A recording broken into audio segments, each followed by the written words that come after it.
So the next topic is reflective journal. अब reflective journal क्या होता है? Reflective journal is reflecting their own thoughts.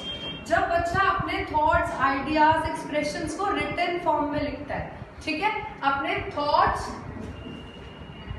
ideas और expressions को written form में लिखता है. जैसे कुछ बच्चे डायरी लिखते हैं, राइट? रेगुलर अपनी डायरी को मेंटेन करते हैं, जो कुछ भी डे टू डे लाइफ में होता है वो अपनी डायरी को मेंटेन करते हैं. वो क्या करते हैं? अपने थॉट्स, एक्सप्रेशन, आइडियाज को रिटन फॉर्म में मेंटेन करते हैं.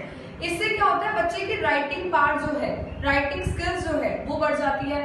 ओपन एंडेड फॉर्मेट बढ़ जाता है. बच्चे को पता होता है कि चीजों को एलैबोरेट करके लिखना कैसे है. तो राइटिंग सेशन में उनकी बहुत हेल्प होती है with the help of maintaining the reflective journal. अब रिफ्लेक्टिव जर्नल बेसिकली क्या होता है? अपने आइडियाज, कोई भी इंसिडेंट हुआ, अपने आइडियाज को रिटन फॉर्म में लिखना. Basically that is a written form of expressing the ideas. बहुत सारे बच्चे ऐसे होते हैं जिनको लिखने की आदत होती है, ठीक है ना? लिखने की आदत में क्या होता है? एक डायरी को मेंटेन करना और रेगुलरली अपने थॉट्स एंड आइडियाज को रिटन फॉर्म में लिखना बहुत ही हेल्पफुल होता है. सो रिफ्लेक्टिव जर्नल जो होता है वो बच्चों को अपॉर्चुनिटीज देता है अपने थॉट्स, आइडियाज को और ज्यादा एक्सप्लेन करने की, थोड़ा एक्सप्रेसिव होने की, ठीक है? इससे बच्चे जो है वो बहुत ही ज्यादा अपने आइडियाज, थॉट्स को अपने अंदर नहीं रखते, वो एक्सप्रेसिव हो जाते हैं. सेल्फ इवैल्यूएशन करने लगते हैं. अगर खुद की कोई गलती है, खुद ही इवैल्यूएट कर लेना. सेल्फ इवैल्यूएशन की हैबिट इनमें जनरेट होती है. लिखने की हैबिट इनमें जनरेट होती है, ठीक है? Basically open the minds window, ठीक है? ये जो है वो बच्चे की दिमाग में बेसिकली माइंड का विंडो खोल देता है. सोचने समझने की शक्ति जो है वो बच्चों की रिजिड नहीं रह जाती. सिर्फ बुकिश क्रैमिंग से बाहर निकलता है बच्चा. ये नहीं कि बुक में जो रटा उतना ही जानता है, नहीं. अपने थॉट्स, आइडियाज को भी बेसिकली इनकरेज करता है, सोचता है. तो दिमाग की जो खिड़कियां है वो बच्चे की खुल जाती है with the help of maintaining reflective journals. And reflective journals is basically very helpful for a child in the writing session, ठीक है? लिखने की कैपेसिटीज बढ़ाता है reflective journal. That is why it is very helpful in the growth of child. So our next topic is social groups. Social groups क्या होते हैं? Those groups which are socially constructed. जो ग्रुप हम basically group of people बनता है ना from the society. तो society में जो ग्रुप्स बनते हैं that comes under social groups.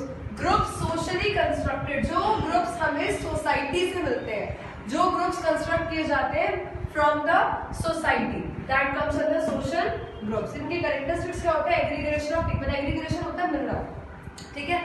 ज्यादा लोगों का मिलना, एक यूनिट बन जा रहा है, ग्रुप बन जा रहा है. That comes under social groups. That is the aggregation of people, sum total of people basically.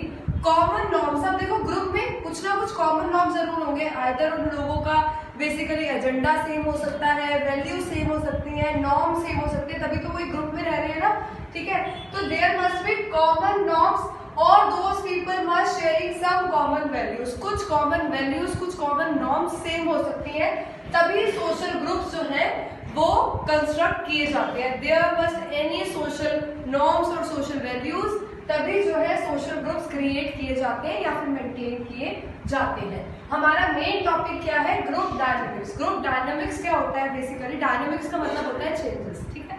तो group dynamics means group dynamics employees changes taken place in the group. अगर सोशल ग्रुप्स के अंदर कुछ basically कुछ changes create किए गए हैं, उन चेंजेस को बेसिकली उन चेंजेस को हम ग्रुप डायनामिक्स कहते हैं, क्योंकि डायनामिक्स का मतलब ही चेंजेस होता है, राइट?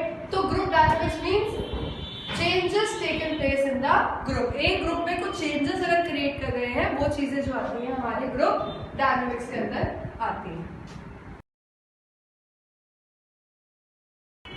सो इम्पोर्टेंस क्या होती है ग्रुप डायनामिक्स की? जो हमने चेंजेस के बारे में बात किया ग्रुप में टेक प्लेस करते हैं, उन चेंजेस की इम्पोर्टेंस क्या होती है? बेसिकली ग्रुप में there is a no scope for conflict. किसी भी तरीके का कॉन्फ्लिक्ट जो है वो ग्रुप को तोड़ सकता है, ठीक है ना? तो अगर आपको ग्रुप को मेंटेन करके रखना है तो there must not any conflict take place in the group to maintain and exist the group. तो ग्रुप को चलाने के लिए उसके लिए कोई स्कोप ऑफ कॉन्फ्लिक्ट जो है वो नहीं होना चाहिए, पहली बात. दूसरी, group consciousness, moral and religional teaching and development of creativity. ये 3 पॉइंट्स क्या कहते हैं?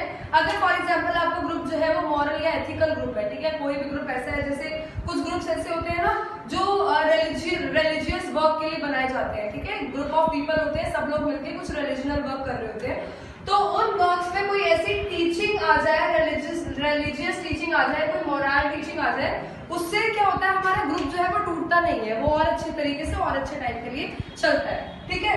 कोई नई क्रिएटिविटी आ जाए, अगर आपका ग्रुप जो है वो पर्टिकुलर कोई काम कर रहा है, उसमें और क्रिएटिविटी आ जाए, कुछ नया क्रिएशन आ जाए, तो उस ग्रुप का और लॉन्ग टाइम तक चलने का स्कोप जो है वो बढ़ जाता है, ठीक है। तो कुछ इंपॉर्टेंट कुछ चीजें ऐसी होती है जो ग्रुप को मेंटेन और एग्जिस्ट करने में बहुत हेल्प करती है। सबसे पहली चीज, ग्रुप में किसी भी तरीके का कॉन्फ्लिक्ट नहीं होना चाहिए, कोई सेकंड थॉट जो है वो नहीं होना चाहिए अगर आपको ग्रुप को मेंटेन या फिर आगे लॉन्ग टाइम तक चलाना है। तो दूसरी चीज क्या है, कोई group for example religious group होते हैं, एजुकेशनल ग्रुप भी हो सकते हैं, ठीक है। तो अगर आप उस पर्टिकुलर काम में और क्रिएटिव हो जाओ, अगर आप उस चीज को और बढ़ाना चाहो, तो ग्रुप को तोड़ने का कोई सेकंड रीजन नहीं होता। तो ये कुछ ऐसे पॉइंट्स हैं जो हमारे ग्रुप को लॉन्ग टाइम तक चलाते हैं। That these are the importance of group dynamics. कुछ चेंजेस कर हम अपने ग्रुप की लाइफ को और अच्छी तरीके से मेंटेन कर सकते हैं।